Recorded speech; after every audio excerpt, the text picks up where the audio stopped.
masyadong busy. Pagkakabisihan ng buhay mo, lahat na lang ng bagay napapansin, lahat ng kilos pinupuna nito. Nag-iimbestiga sa FB, binabantayan lahat ng post mo.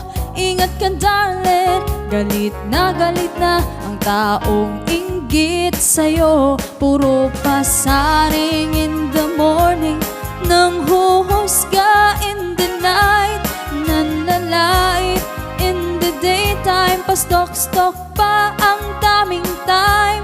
Sige, sige, sige lait, sige, sige, sige pa.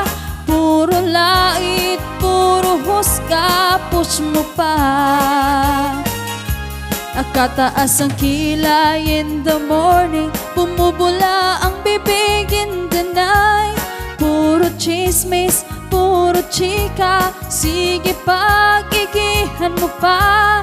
Magsumikap ka palalo darling, hayaan mo lang sila.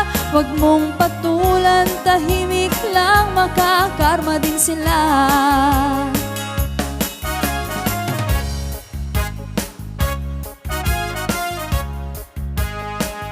Pag nakita niyang gamit mo ay bago, gusto niya meron rin siya nito.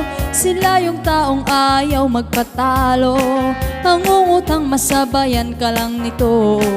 Puyat yan lagi, believe me, kababantay sa mga post mo.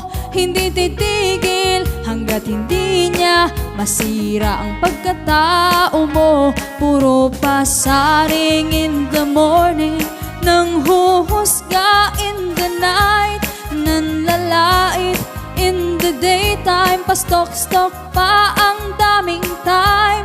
Talagang ganyan ang buhay darling, laging may kontrabida.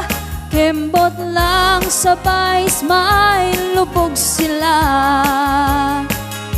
Walang tigil ang kanyang bunganga, walang tigil sa panghuhusga.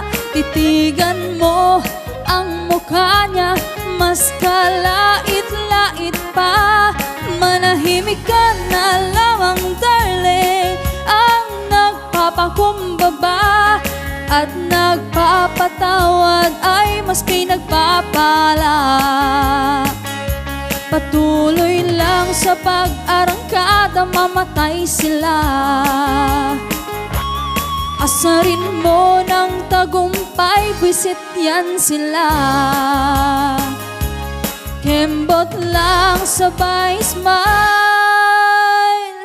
lubog sila.